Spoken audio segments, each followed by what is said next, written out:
Five. Oh, Well, yeah. That'll break the idle zone in some places. Yeah. hey, it is 6:00. Not 6:01. It's 6 o'clock. On It's the dot. Wednesday night. Oh, it's Wednesday on the dot. Welcome to Real Unfiltered Talk. I'm James Bryan alongside the horrible feedback on this microphone. Oh, no. Two-time world bass fishing champion angler, a legend in the industry at the short young age of 67, Yeah. 55, 56, 50, 58, 58. There you 58. go. 58 is great. Mr. Dion Hibden. Dion, good evening. Welcome back to the show. How you doing? I'm doing good. Doing wonderful. It's a great day here That's at the right. lake, the beautiful Missouri Ozarks. It's finally the fall. I think we skipped fall. Yeah. 38 for a low tomorrow. What do you think about that? Well, you're skipping the fall. That's We for are sure. skipping the fall. Those leaves are going to change now. You know, we were up last week, and there's a lot of stuff that's happened the last couple weeks, and honestly, I didn't write any of them down. Well, that's all right. We'll just wing it. We always do. There's no That's- script. People don't realize that, do they? I know. But big news. I had a first happen for me. We Uh-huh. had our club championship Yeah. 2 weeks ago? Yeah, Last weekend. Yeah, weekend before last. Was it last weekend? 2 weekends. 2 weekends ago. Man, time flies when you hate your life. Dad and I did something that we normally don't do. On the first day, we zeroed. Ooh. First time ever in our bass club that we zero. I mean, some club, some of those days, but a championship, never. And I was talking to Danny P. You know Danny, Yeah. the big Sasquatch bass angler here at the lake. Pachowski? Yes, sir. It's a Polish name, but I can't. He pronounces it in a way I can't repronounce it. It's like Pacholski. Yeah. Pacholski. We just call him Danny P now. It's easier. So it's Pacholski. Anyway, I just fake it and screw it up. and I'm not picking on Danny because he watches, but I'm kind of going to pick on him. There are those guys at the conclusion of a tournament when it's all over that said I could have had it won, man. I had that 6.5 pounder and I lost him at the boat. And Danny's done that for like 5 years. He's always comes in and like, man, I could have had him. I'm like, dude. I said I don't want to really talk about it because we zeroed. We didn't catch anything. He's like, I was wondering where you were yesterday, and I said, well, it was raining. It rained so hard on Saturday, Yes. and the wind was vertical or horizontal rain. Filled up the boat, miserable, cold, and that's right in Chatterbait wheelhouse. Uh-huh. Yep. So I did. There's a moral of the story. I'm gonna get back to Danny P. First spot I'm gonna go is to the magic spot, right? Right. Because you can lose. I always tell Dad, and you've heard it a million times. On a 2-day tournament, you can always lose it. You can't win it on the first day, but you can sure lose it. Yes, sir. So you got to catch some fish. So we're going to magic spot, and I hadn't fished for a month, so I didn't really pay attention when I walked down to the ramp that morning. That the ramp was at a 30-degree dive down. Didn't Water was down a little bit. Didn't even pay attention to that because I'm not the best morning person. So I got my coffee and I got my lunch. I'm walking down Growly. We got idle across the cove to take off. It's a long trip. Uh-huh. And so when we take off, my magic spot's like a mile around the corner. Just zip, we're there. So we got there and I realized that my magic spot was on the ground. The entire back of the cove. See dirt everywhere. Yes. Found some neat features that I'll remember for next year, though. There you go. But as moronic as I am, I'm going to go back there anyway because I'm going to get back as far as I can, which beached the boat. Didn't get back there. Couldn't make casts, but I could tell. You and I have talked about where fish live, what holds fish. There was very obvious hole because it was a pond back there. Yeah. Right at the end of the whistle. There's a bridge and a whistle, and that's going to be there. But we didn't catch fish as good out of there this year as we normally have. And I really couldn't figure out why. And then a group of like 10 deer came down to get a drink. and one got in a little bit, a little fawn, like just up to its like little ankles. And I thought, okay, we're gonna get a depth test here because they're all gonna cross and go right through it, which they did. And they ran across the deep hole, and their hooves never got wet. So my magic spot got filled in. Silted in a little bit. Yep. So I've been contemplating going out there with a shovel. I've seen people do stuff like that. Thought shovel, rock pile. But here's the thing, fishermen. Here's the thing. If you like fishing a run-in area, if you have your favorite creek, you have your favorite bend, your oxbow, anything on a river like that, when spring rains come the next year, your spot changes every year. So if you go dig a hole now and be a genius, come spring rain, it's going to fill it back up again. Just know the next big rain. So I was pretty disappointed about that. So we went out and picked up a jig, used a spinnerbait. We threw some top water. You and I talked that day, Yeah. and we zeroed. And honestly, I really don't think we did anything wrong. We caught a ton of short fish, just couldn't catch them.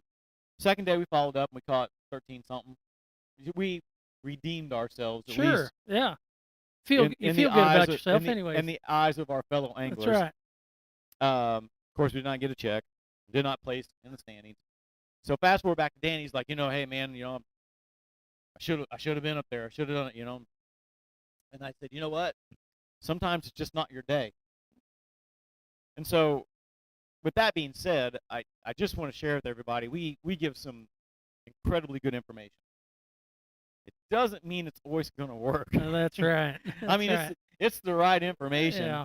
But some days in fishing, you can do everything perfect, and it's just not your day.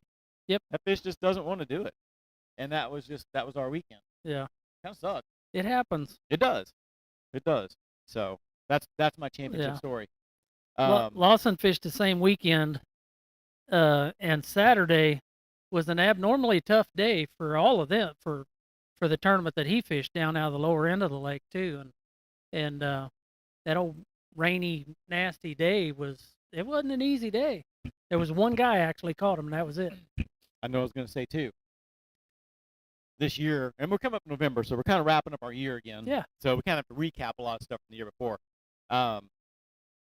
You said lower end, which if you've never watched a show before and you don't know any lake talk, the lower end is like the closest to the dam on any big reservoir.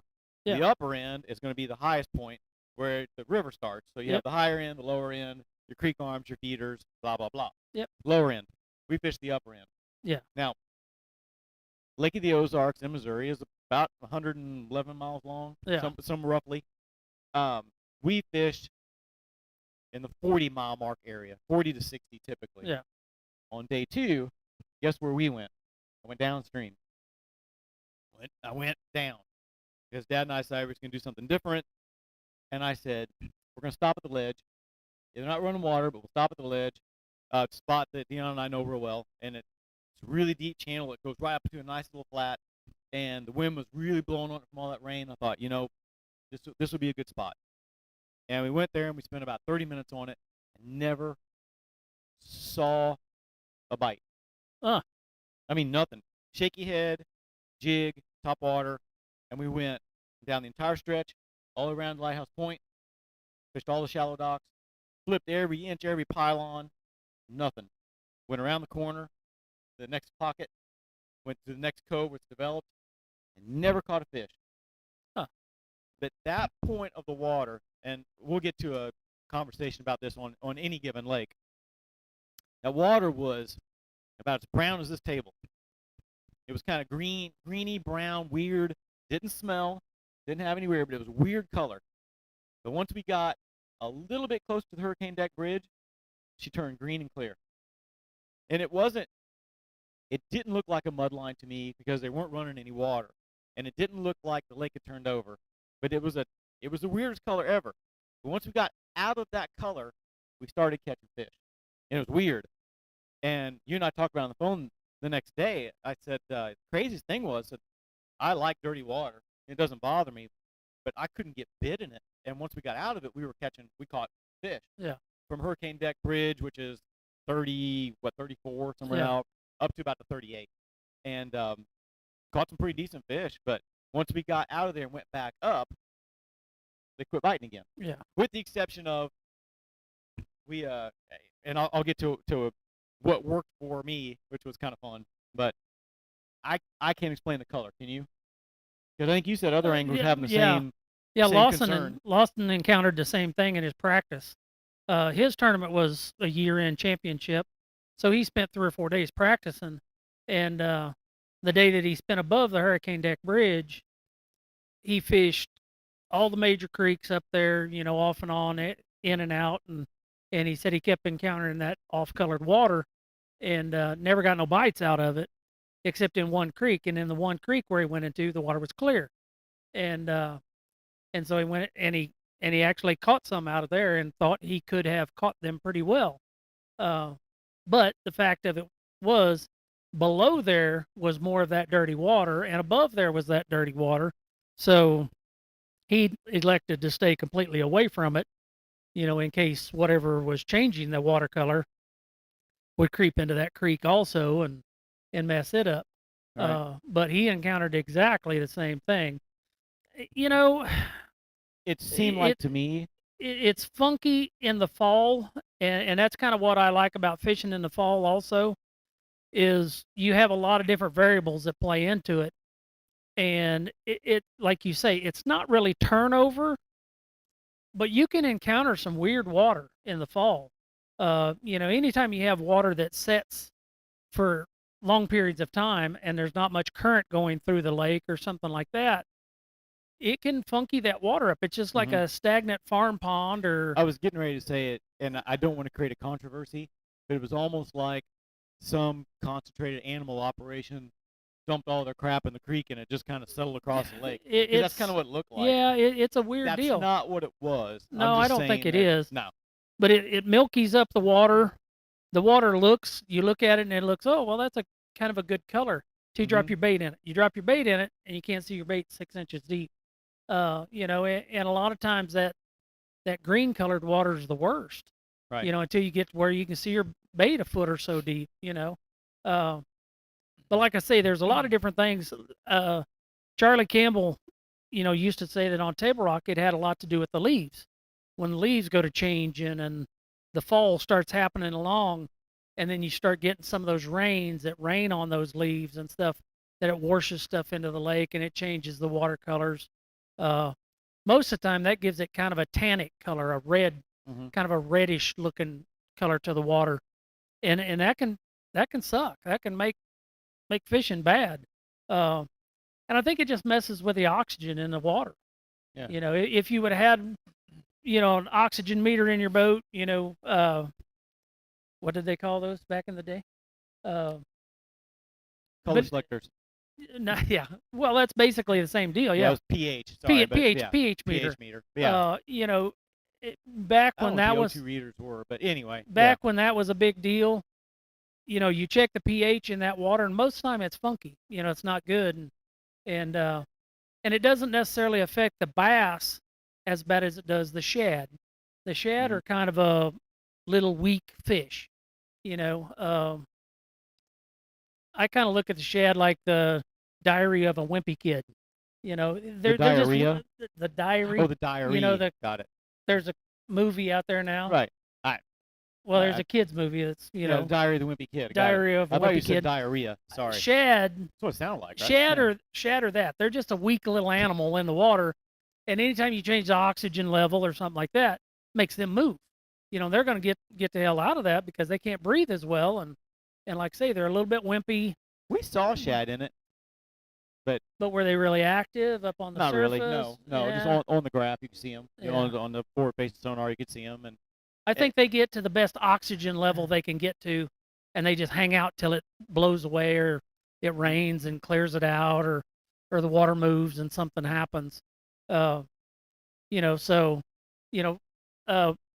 here that came in just a while ago and was talking about catching them out of the back end of a place that was just full of shad. A couple of days ago, he went back in there today. There's no shad. Yep.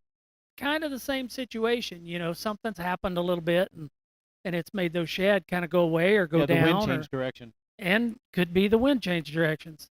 But here's So That's how easily shad are manipulated. A breeze can turn out of a different direction, and it move them completely. And that's what you got to keep in mind. And I think that's what I like about this time of the year is the fact that you have to chase them daily.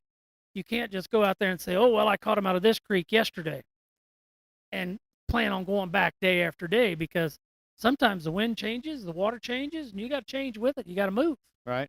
So this is the Stump the Chump section where I'm going to tell you something that I did, and you explain why it happened. Okay. Okay. And Dion will never. Am admit I the to- chump or the stump? We'll find out. Oh, okay. All right. So this is something that Dion will never admit to. I'm sure he's done it, but the rest of us have all had done it at some point, and that's called an act of desperation. When you've done everything you could possibly do, and it's like, screw it, I'm going to try to do something else, like just something. We were out fishing, and this time of year, it's October. That water should be 60. It's not. It's 72, 74 in some places. Really, really warm. So when it's cold ass raining and 50 degrees, you feel like the water's 40. But you stick your hand in the water, it's twice as warm as it is outside. But you still, your mind still makes you want to pick up a spinnerbait and a chatterbait and work those docks, and try to figure it out. And there was just no bite. I mean, obviously, because they're not there. They should be in the backs, chasing shad, the backs of the creeks. Couldn't catch them there either. So I dug into Dad's multitude of 3700s and went to the crankbait box. Dug through all of his Yep, and went to 10-inch worms. He's got like 2 or 3 square bill boxes. Yeah. He's got 2 or 3 square bill boxes, and I opened up one. Hadn't opened up in a long time, and in it was the Sexy Shad Strike King crankbait, but it was the 1.5-inch crappie size. I couldn't tell you what it was, but it had a longer coffin bill on it. So it was really small. It was a square bill, but it had a longer, narrow square bill kind of blade on it. And I'm like, let's just try this. So we went out. We finished fishing a creek, and we were coming out to the main lake, and there was one dock. It was way out on the point in like 50 feet of water. I flipped it down the side and smoked about a 2.5-pound Kentucky. Like on the first cast. I'm like, hey there, where have you been all day? Mhm. So we put them in the box, and we started going down, and we kept fishing the creeks and flipping like we do. And when I come out to the end, we go out to a dock. It's on a bluff wall, on a channel. No, there was no current that week. Yeah. We catch 3 or 4 off of one dock, and all of a sudden we have a limit. And then we went further down, and we caught keeper blacks, 2-pound blacks, on that little bitty crankbait, out in open water under a single dock. Now, they should not have been there, right? But they were. 70-degree water. Yeah, but there was no shad. There was Yeah. no wind. There was some wind. Yeah, the wind was pretty strong. You're right, but it was everywhere. But I don't think it would help us fish out there like that. But Like I say, you kind of play the conditions, but you also have to understand things may not be quite as far along. Right. And you're catching a September fish in October. Is what you're doing there. right, And it's September to the fish because of the water temperature a little bit. now are those winning strategies? No, but No, but like I said, it but was. boy, you sure felt good about yourself once you got 5 in the boat, didn't you? That's right. Compared to And the it day happened really before. quick, That's yeah. right. And that first time you catch that 12 1/4-inch Kentucky, That's it's like, right. I'll take you. That's right. There's nothing makes a guy The- any happier than Here's a little question: keeper Kentucky to go in when the you box. catch your first 12-inch Kentucky, do you put a coal clip on it? Absolutely. Do you? Yeah, absolutely. I never want to put one on there because I know it's going to go anyway. I'm not That's like planning my on confidence thing. I'm not planning on keeping any of them. Right. So that's why I don't. That's right. So I clip them all. I tell you what, you watch a few of these guys, the way they cull through their fish, and it's fast. It's fast. It's easy. Well, yeah, if you catch a 2-pounder versus a 12-inch, it's super Yeah, easy. but and I don't necessarily weigh all of them, but the fastest way to cull through fish is to weigh them as you put them in there, and put them on those cull pins that are the right color, and Mhm. then you're not screwing up. There's I've culled so many times the wrong fish, you can't even imagine. I went- Get to the weigh-in and go get your stuff out, and you're like, oh my gosh, there's one little tiny one still in there, and Yeah. you're like, I've called 4 times and He that one's was still in he here. was hiding Yeah. in the corner. Yeah. So I put markers on them, and they make some of the great culling systems now in this day and age. And I've lost confidence in scales. I really like the balance beam. I yeah, still really like the old school balance beam. I put them on the scale just because it gives me a number and an order to get rid of them. Right. Like I say, for around $100, you can get the greatest culling system going for the I most know, part. The one that everybody uses. Batteries Uh, never hold up. Batteries never hold up. You got to be careful. Yeah. But You like the bubble one, don't you? Or the MLF one? I think the bubble one's the best.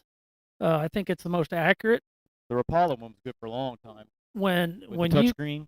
when you Pretty cull them cool. on them bubbas, you're gonna be within 2 or 3 ounces of what your end weight is when you get to the scale. I If mean, they they're zero the bag out. yeah.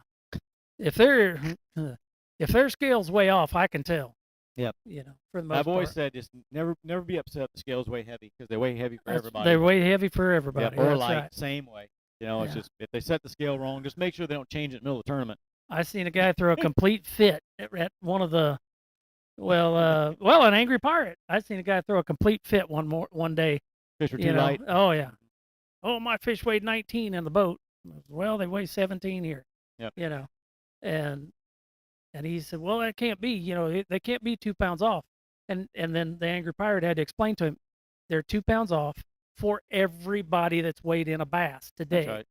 And Well, I think most of it is that when a guy gets close to 20 pounds, by guy's going to tell everybody he caught 20 That's pounds. right. 17 doesn't sound as good. No, that's So not it was nearly 19. not Got nearly me? as masculine. That's right. It kind of is. Yeah, I it don't is know. for most. Yeah. So going back to Sunday, sitting there drinking a beer with Danny P, and I said, sometimes it's just not your day. He's like, I'm telling you, I caught him. So he does something that I think some anglers do, but I don't have the energy or the time. He went back out and fished again. People do that. He's pretty hardcore. I think there's more than Yeah. one person that does that. Then he had to send me pictures just to prove it. He said, I just want to make sure. He said, I want to tell you. You don't ever go back out after a tournament because you're going to always catch them. Well, that's right. And so I don't know if that was a good thing or a bad thing. Let me see if I can find it here real quick. I'll show it to you. Yeah, so he actually texted me while we were on the show. Look at, see that? Nice. So this is, let me see if I can here real quick. Let me get the right screen. I do be watching the show. There's the stats box. That's him after the tournament. You guys can see that, right? That's him after the tournament saying, hey, I just wanted you to know. And I was looking at it. Look how big his hand is to his mouth. Uh-huh. He's holding it way out there. I think that's maybe It doesn't matter. It's still a nice one. 4-pounder probably. I don't know. His hands aren't that big. He's got girlish little hands. He's a big old boy though. I think he's holding it way out there. He So could be. anyway, yeah, he had to go do that afterwards. So Danny, don't go fishing after tournament. So, and so he You put that. got- He said you didn't say anything about me sending you a picture to prove that I wasn't bullshit. You go after Yeah. after the tournament's over, and it's just going to hurt your feelings. Yeah, well, it did. I think it hurt his feelings there too. So, but anyway, yeah, he caught him. So anyway, that's that. It happens. I on social media because we've been such on a conservation tyrant here lately. Yeah. Missouri rates are going up next year too. So I put that out to see what feedback was. Not a single comment. I think they're all scared they're going to be like hunted by the conservation hunters. But yeah, the local stuff's going up, and then I think the non-resident hunting tags are getting up there like $300 or better I'll be there. for deer and turkey. It's kind of cool. But Huh. we're not getting politics tonight. So I was actually kind of excited. We've been trying, but next week, Dad finally had said he's going to come on the show. Oh, nice. So that way he can't be yelling over there at the table. He'll be sitting in between us and Yeah. having that conversation. Good. Kind of scared, though. He said, I've got a lot to say. I'm like, That's all right. we'll see. I have to tell him the story about whenever I almost did it. I almost did it last week because it rained really hard. But did he ever tell you a story about me challenging God in the water? Oh no. Well, we can talk about it next week. It's a pretty funny story, but we kinda we were in the back of a cove and it was raining really, really hard, and we were like fishing along, and it rained a little harder, rained a little harder, and I just literally looked up in the air and I said, "God, is that all you've got?" and then it rained. And you thought it was going to rain. It rained so hard I couldn't pick up my head. You ever had it that way? We're just pounding It's down. beating you. It put like 4 inches in the water like in 30 seconds, and it just cleared off. And the pumps are both running out of the back of the boat and it's jetting it out.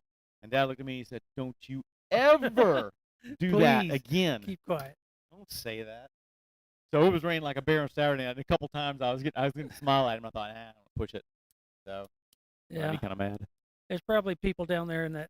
I keep thinking about, Probably people down and there. I don't know what you in want to front talk of that- about, but in front of that hurricane that are thinking the same thing. Is that all you got? yeah, we might, and of course we're gonna have to have Dad on more than one because we can do an entire show on his FLW co-angler experiences. They are some of the craziest shit you have ever heard, and you can't make them up. I had the worst luck as a pro. He had the worst luck as a co-angler. I mean, he was just traveling along with me, he wanted to see me be a star, and he drew some of the dandiest pros ever, and I mean that sarcastically. Oh, There's some awesome stories, pretty good, I can only imagine. in our travels, and we talked about, he was down with me at the Red River, when we went through the storms in those little bitty cabins with tethering cables and all that stuff. It's a good time. But his Kentucky Lake story and what's the one below Wheeler Wilson and Wilson, Pickwick. yeah. Yeah, his Pickwick partner on day 2 was a treat. So we'll have those stories too because they're funny, so funny. So, oh my God, it's funny. I still remember he went. Do you remember Jerry Stakely? Yes. So Jerry's tournament director for the Everstarts back then in the FLW, and he had a really, really bad day with this guy. So bad that he's going to go take a piece of Jerry's ass. All right? So he goes up to Jerry, and he's like, "Jerry, I just want you to know," he said, "I have spent X amount of dollars for a boat, X amount of dollars for a truck. I put my son out on the water. I come down here to fish too. We have this huge investment in, and this guy did this. I'm not going to tell the story, but he's like, it's bullshit." And he said, "You got to do something about it." And Jerry says, "Well, you need to buy a second boat and a second truck and fish as a pro." That's it. Yep. Don't want to hear no more. And he's kind of stared at him. He was like, "Son of a bitch." Yep. But that was Jerry too. I kind of like that. If your dad only knew how many people walk up to him Oh, and say yeah. the same thing. Yep. We went one year. We were at Grand Lake, and it was at its worst. I mean, it was horrible. And we had this conversation 2 weeks ago about, tournament organizations go in depressed economies because you try to elevate it. But at that time, and I think it was after there was something happened at Grand Lake. It was they had like an oil refinery crash or something, but they had all these people had all these big homes. They were all vacant, empty. Remember that? Yeah. I don't know what happened, but like Grand Lake had massive homes and they were all empty. The water was terrible. I mean, everything in the world was bad, and the fishing was just about as bad. No, it was way before COVID. It was like 2000. I have to go back and look see what happened back then, but it was a bad deal. But every angler was pissing and moaning about how terrible it was. And he just very casually get up on the podium, like, "I'd like to welcome you all to the tournament, thank our sponsors, And before we get started, I just want to clarify why we're here fishing at Grand Lake." And he said, "It's because that's where we're going to fish." And he said, "My job is to put you on the water. It's your job to catch the fish. And if you're unable to do that, there's the door. That's right. Don't care." That's He right. said, "There are no refunds. You knew where we were coming when we got here. And if you don't like it, pack your shit and go. That's it. You are a pro. And if you can't catch them, maybe you need to think of another vocation." With that being said, let's start the pairings, ladies and gentlemen. We're going to That's start right now, and we'll get Now, your partners boat number together. one. And boat number one's going to pair up with us, and then That's away right. they went. Time to go to work. And I was Yep. like, I think that was like my third tournament ever, and I was like, man, what did I get into? This is something else. Yeah. My Pretty dad, cool. my dad said forever. He says, "God, I hope I'm a good enough person to go to heaven." I said, "Why is that?" He said, "Because if we go to hell, we're gonna all be tournament directors." Yeah. Yeah. There's only one thing worse than being a bass tournament director, and that's being a crappie tournament director. Oh, Because those guys are the biggest whiners I have ever met Yeah. in my life, and they're something else. But then again, it's such a huge difference between, like, just for example, how they weigh their fish. Bass guys, and we know this.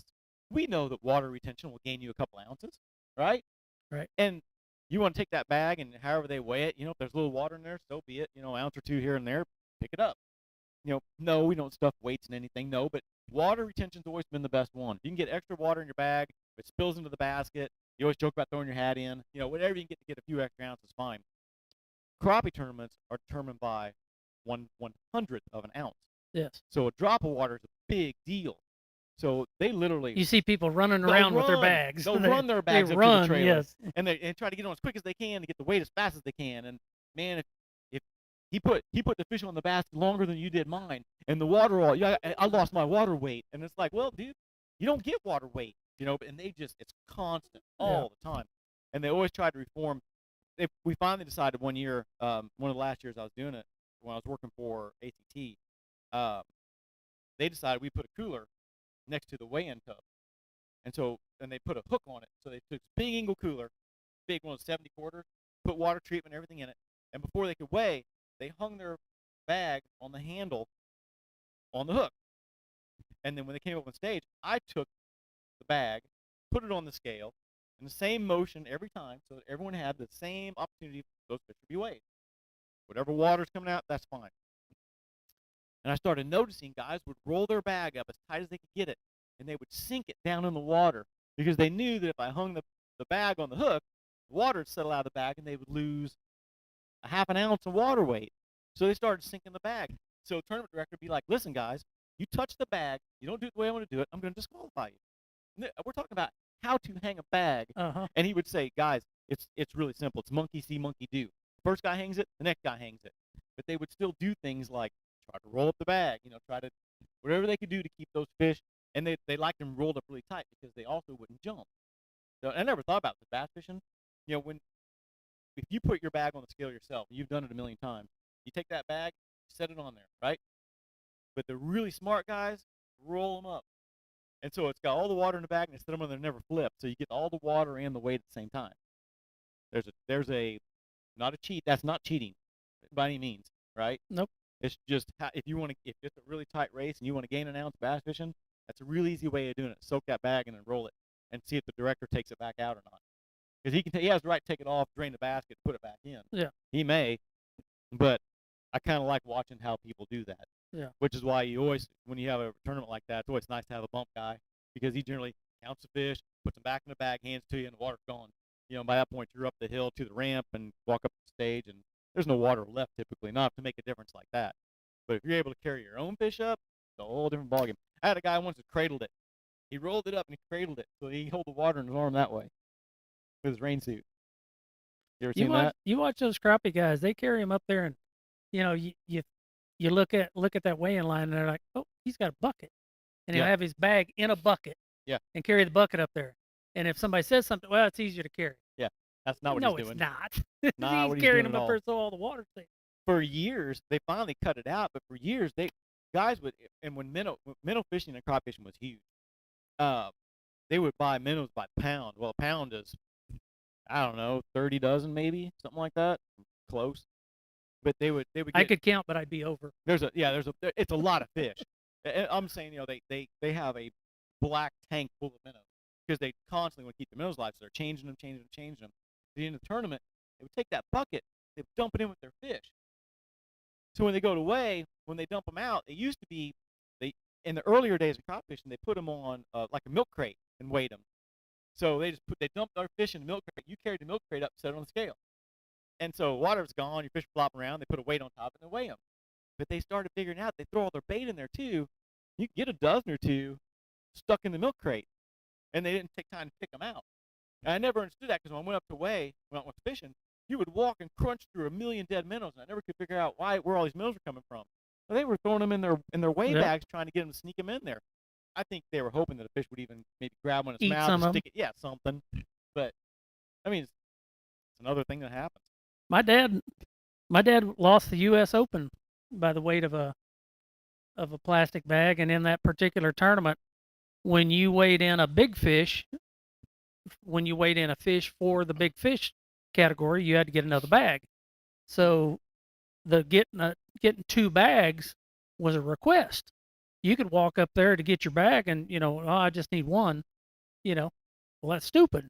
If you got two fish You should Right. get 2 bags Right. because throughout the whole duration of a 4-day tournament, you can add the weight of 4 plastic bags. Now, these are not just little bags; these are weigh-in bags. They're, 2 by 3, you know, in in diameter and stuff.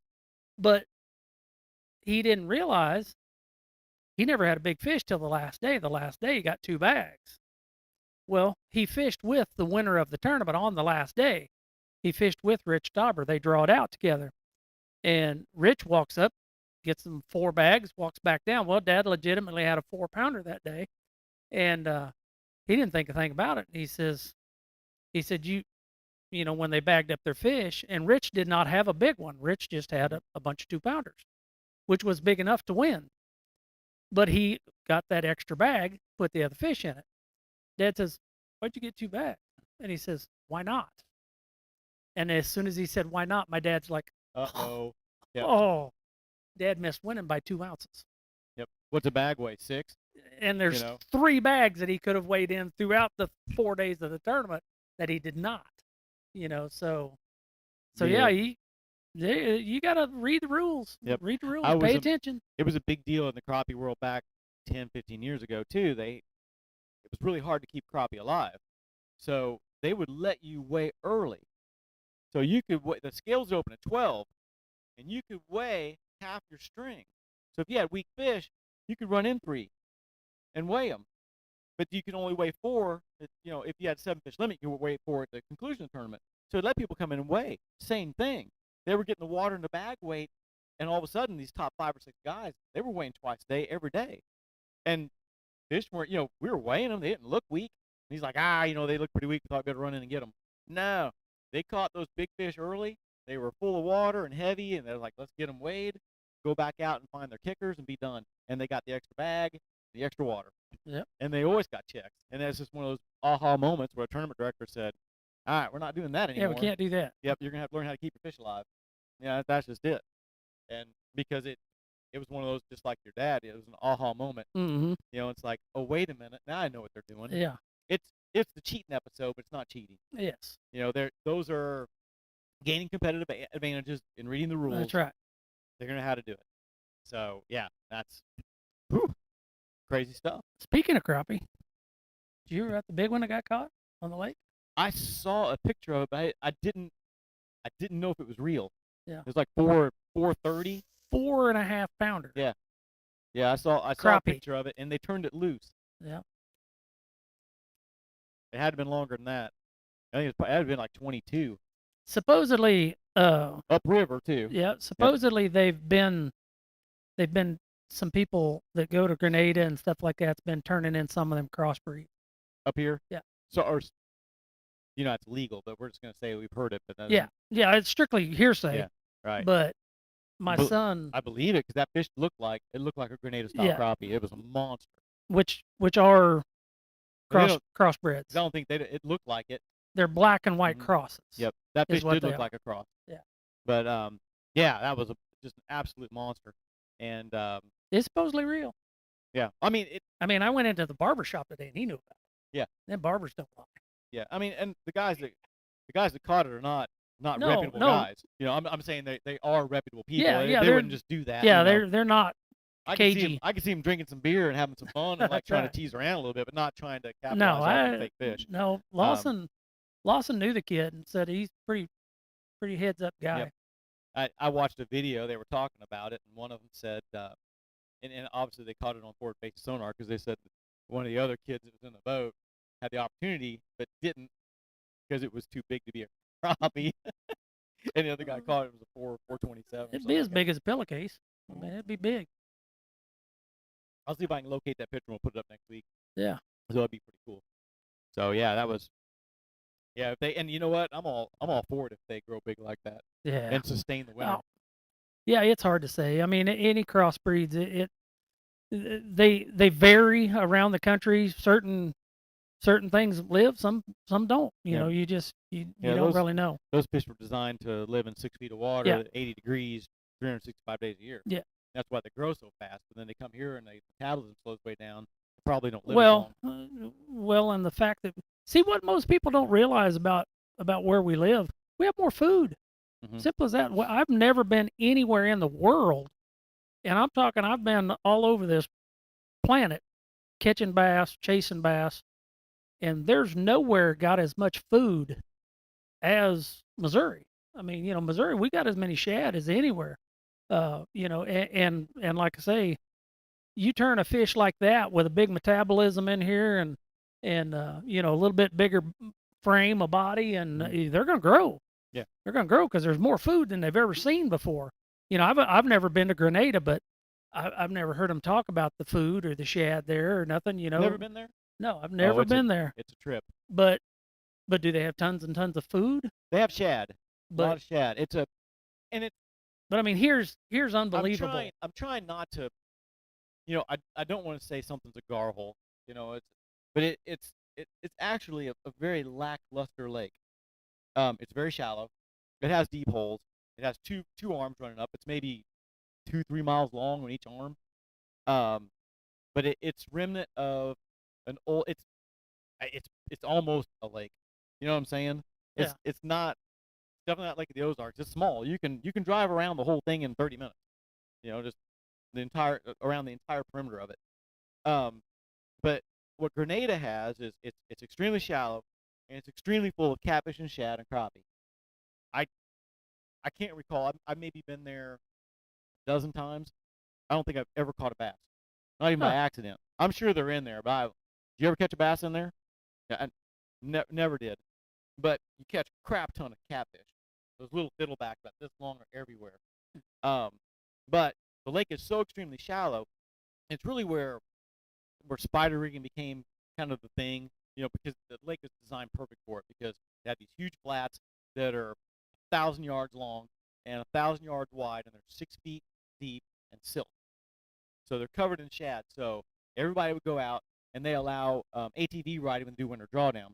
When they do winter drawdown, about 80% of the lake goes away, and you've got 2 creeks, and you can't get to it. You can't get boats in it. You can't get down it, so it doesn't affect the fishing. It seems like you have a jackpot hole, but you can't get to them. So they run ATVs and they let Jeeps run, and they run on all these flats. Well, in the drawdown season, they go out there and they put thousands and thousands of stake beds and crates and boxes and whatever kind of structure you can put out there. When the lake goes back up 6 feet, at 4 feet deep, it's full of stakes. So they just run these multiple rods, float through them with shiners, and down there, a medium minnow in Mississippi is 3.5 inches, 4 inches long. They're big, and they catch big crappie, and they're all big fish. Now, and I guess I should say I'm a forward-facing sonar supporter on some lakes, and some lakes I'm not. That lake is designed now for guides to use forward-facing sonar and have cleaned the lake out. Yeah. Because now you can go pinpoint these giant crappie, and they have creamed it. So it's not the trophy fishery it used to be. The state of Mississippi found out pretty quick. They implemented, their limit was 12 inches for crappie. That was the minimum link limit. It had to exceed 12 inches. So it couldn't touch 12, it had to exceed 12. I think they raised to 13 and lowered the limit. So they made it even harder now, but they're huge fish. But it's not hard to find them. They're either in standing timber like Truman, and there's little patches of them, or they're out on those flats on stakes, or they're in the creek, because there's no other place you can fish them.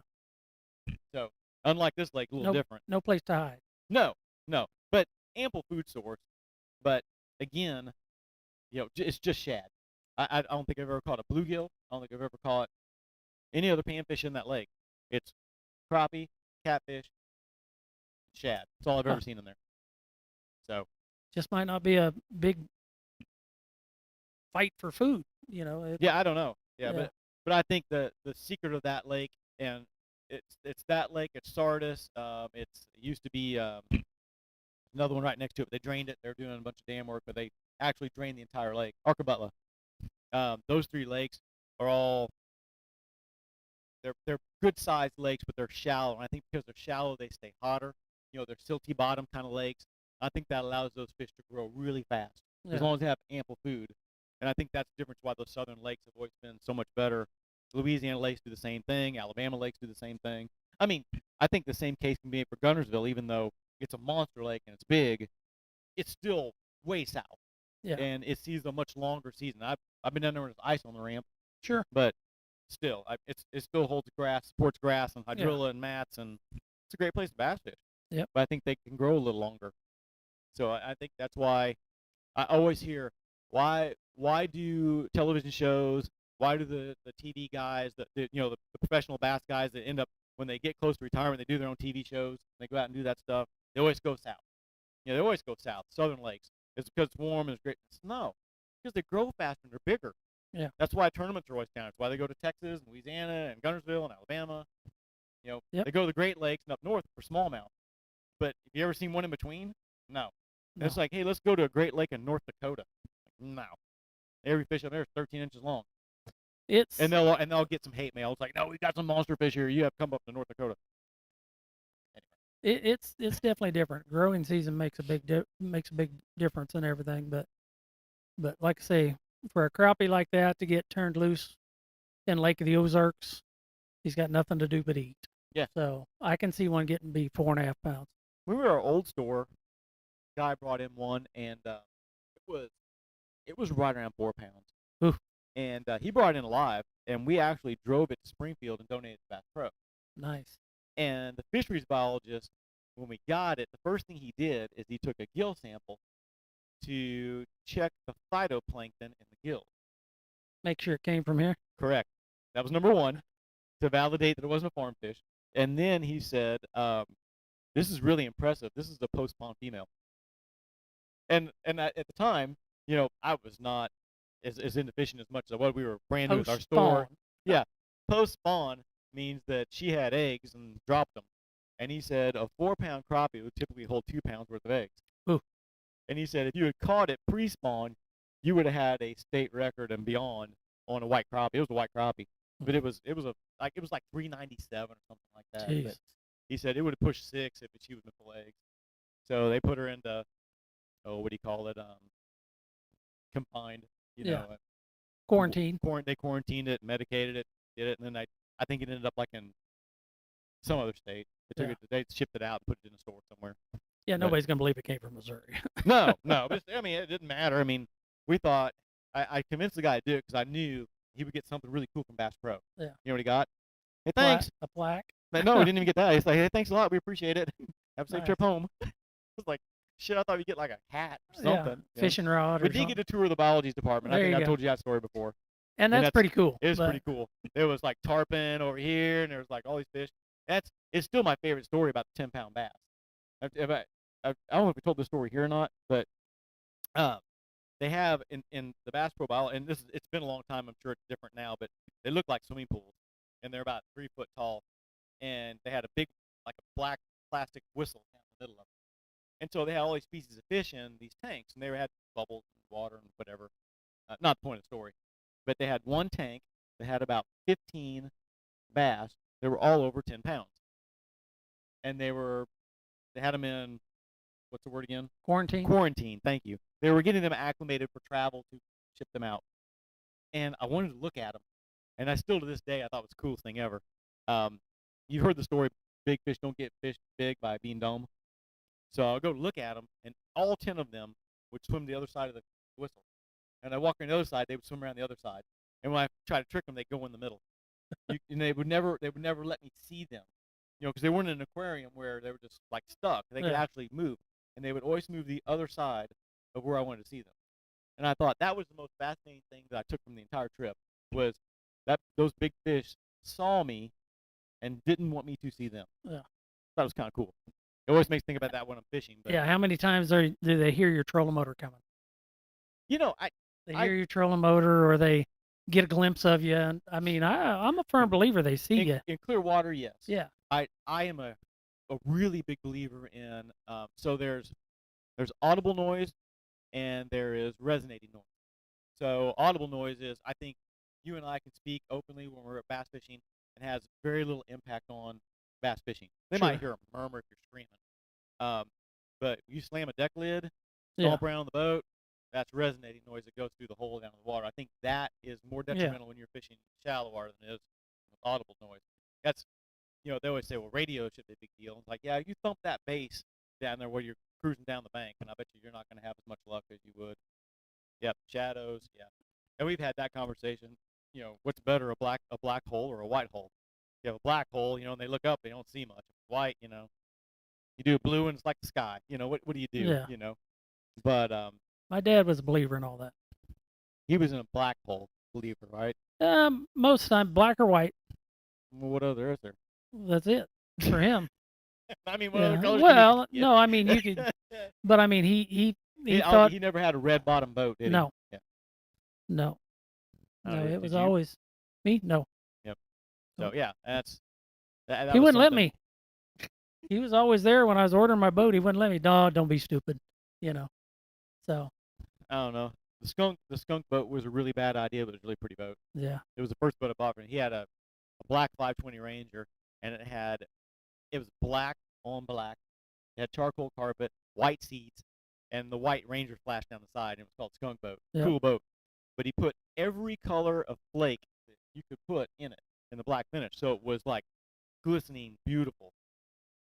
Like the third trip out, it was a summer day. I went out in it. I was like, it's really cool. It was after the GPS story. We can tell that story too. I got in. So if you ever buy a professional's boat, the first thing that every person does, and I don't care, they can lie all they want to. The first thing you do is you turn on the fish finder and see if there's any waypoints. That's the first thing you do. It's like maybe he left something. You check. Shit, he didn't. You must pull the card. So the next thing you do is you look for active tracks to see if maybe he left a trail where he's fished. And you did once. It was like in Champlain. And I was like, that's not gonna help me any. So you do that. So I went out running the boat and I was driving around and I was going through the menu, the history and stuff, trying to find any kind of a pro fishing tip that he's left behind. And the one thing that I found was this boat goes 87.8 miles an hour because it was on the GPS maximum speed. And I'm like, holy crap, this boat's fast. Now, back in the day, Dion was known for hammering out his props. He put a little cup in him himself. He made him go a little bit faster, and he could drive the boat fast. I'm like, holy shit. So I get this thing, man, I'm taking this 225 Avenue, and I'm ripping it. I can get 66, maybe 67. I'm taking gear out. I'm burning gas off. I can get nothing more than that. Can't do it. So I finally called Dion. I said, hey, I got to ask you a couple questions about this. He's like, all right, so where's the switch? What's this? He's like, I don't know. Figure it out. And I said, how do you make this boat go 87.8 miles an hour? He said, what? I said, the GPS says it's 87.8 miles an hour maximum speed. I said, how do you get to go that fast? He said, well, it's really simple. He said, you leave the GPS on when you're going down the interstate. Yep. I said, okay. At a really fast So pickup. I went to the screen and went, clear menu. That's right. And we're done there. Yeah. But anyway, beautiful boat. It was really awesome. And the first summer day I went out there, I caught a fish and I leaned over the side and I had a 3rd-degree burn on my hand because that metal flake was so freaking hot. Yes, it was. Oh my God! It burned you. It was like touching an oven. I had more beach towels in that boat than you could shake a stick Holy at. crap! That thing was hot. Yeah. Seats were fine. You just couldn't touch anything else. Just couldn't touch anything else. You had to like 2-finger steering wheel in it because it That's was right. It was hot. firebomb. Yeah. But a cool boat, right? It was. It was a good one. It was a good one. See that? That's right. Still got the seats. That's the seat. That was the seat from it. And the only reason I kept that because it was the boat that you during that season won the 2000 FLW championship in. Yep. Not the final tournament, but Yeah. all the 12 by. Yep. When I sold the boat, I kept the seat because I had the seat that Dion's ass sit in 2000. That's right. Tried to give it away back a couple of months Nobody ago. wanted it. No, Dad wouldn't let me. So Nick Alt bought like the identical boat, and he was missing a white postal seal. I said, I got one. I'm like, it's not a huge deal. And Dad's like, no. Yeah. No, you're not getting rid of the seat. I'm like, all right. So I have to have you sign it now. And people I go, can. what's that? I'm like, I have. I'll put it over there with the 2000 trophy. I've signed a couple of boats. Yeah. So is Carol Shelby, Yeah, that's right. but he built them. That's right. I'm kidding. I'm just having a hard time. All right, well, we killed an hour, dude. That's hard to believe. I know, right? We didn't actually say anything. We didn't say anything at all. Just kind of Kinda- spun through it. Yeah. I kind of liked it. Yeah, it was okay. It's fun. Shout out to Lloyd and June up at Hiawatha Beach. He wrote me another check, so we got to keep talking about him. He's awesome. Yep. I feel bad I didn't call him, tell him we were having a show. So I'm sorry about that, Lloyd. Well, we're here. Kind of back We'll on see you- track now. We'll see you next Wednesday, and we're gonna bring old Ed in. And we'll have to decide what we're going to talk about there because my dad is I think he's got it planned out. well, he said, but he doesn't get to run the show. Don't know if he We told get to you run. told We you get to that or run not. this show. Yeah. So we can talk about antique lures. He's got an outstanding antique lure collection. We can talk about rod and reel repair. We can talk about his professional fishing days. I mean, there's a lot of stuff. We'll figure out some good stuff. Yeah. I promise you it'll be entertaining. I just don't know. We should put our heads together and really work that out. He might piss me off so bad it might just be the two of you too. So I don't know. We'll see. Never know. I doubt it. Yeah, I do too. I've seen you two pissed at each other. It gets over pretty quick. Yeah. Let's see here. Got anything on there? Anybody? No, your wife. Anything? My wife? Yeah, the exact word was pshaw. Do you know what that is? That's what it means. It's PSHW, which is on the noise in the boat. Oh. She didn't believe. Yeah. Ed Bryant was on there. Desert Dog says Dion. Jay Beffa says hello. Usual stuff. Yeah. No comments because we're that's awesome. okay. They can't make comments. We on cover that it stuff. all. We covered everything. You just learned how to gain a competitive advantage tonight. So. My wife doesn't think about the noise in the boat because her and her friend, I used to take one of our real close friends catfishing with us, and they would sit on the back deck of the boat, and most time have their feet in water. Sometimes they'd get in the water and swim around. And there was one time that Lawson was in another boat out there fishing, and the two girls were back there on the back deck, and I think we even had a dog in the boat, and it was jumping in and out of the boat, and me and Lana, husband, was on the front deck, and we're catching fish, just having a ball. And they're on the back there, and they're feeding them the bait. And they're no more fishing than nothing. And Lana catches the biggest one that we caught, and she caught it in between their feet.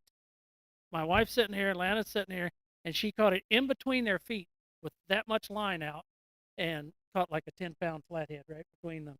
Yeah. So my wife's like, apparently they don't care. And I'm like, he's up there fixing to eat your damn foot. And we can get way back into that whole conversation about sound, but because I think that I've caught a lot of really good keeper bass around people who are swimming.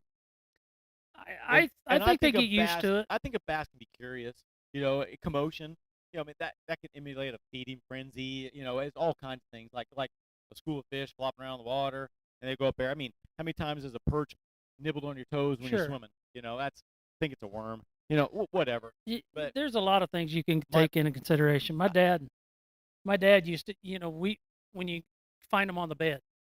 I was going to say when you get to shallow fishing, it's a different set of rules. You see one standing there on the bed, and he's 20 feet away from you, standing there, ignoring you completely. And then somebody walks up on the front deck, gets on the front deck with you, and they're wearing a bright colored shirt. Or an odd colored shirt, a red, a yellow, something that's not a natural color for that fish to see. And you just watch that fish turn and look at you and sit and face right at you. Where 30 seconds before, he was not looking at us. And Dad turned around, look at that person like, go away. Get off the front of the boat with those clothes on. My dad always carried a little camouflage rain slicker with him. And if somebody was wearing bright clothes and they wanted to fish up there with him, he'd say, put it on or stay off the front deck of the boat. You got a choice. And he believed. I mean, he knew they could see him. And we always, I don't wear weird colored clothes, but I wear stuff like this, a darker colored shirt or a light colored shirt, but never yellows, reds, bright greens, like people dress today, wear a lot of chartreuse crap and stuff like that. Never ever in the boat. And he believed. He believes they look for you. Maybe that's why all the young anglers went to LiveScope. Yeah, they had to. They're wearing too bright a shirts and they can't sight fish. Further away. Maybe? I don't know. I don't know. We'll I still trust in what the old man used to show me and tell me, and I believe in a lot of that stuff. If I'm fishing where fish are coming out from underneath the corners of those docks and stuff, I full well believe he swirls out of there, and first thing you know, he gets a big old eye full of a bright colored shirt or boat or something like that. I think it can sometimes make them turn away. I think in the modern world they call that common sense now. Yeah. And sometimes you have to kind of get back to the rule book and just kind of Yep. look at what's in front of you and Yeah. put it 2 and 2 together. I can only imagine that, one of them fish comes swirling out from underneath the front corner of a dock and, looks out there and it's like, holy crap, what is that? And Mhm. it's, Bear. yeah. Yeah.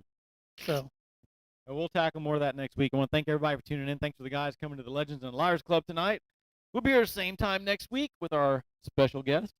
And we will see you right. on Real Unfiltered Talk, guys. Hey, appreciate you watching, and we will see you next week. Thanks. Thank you.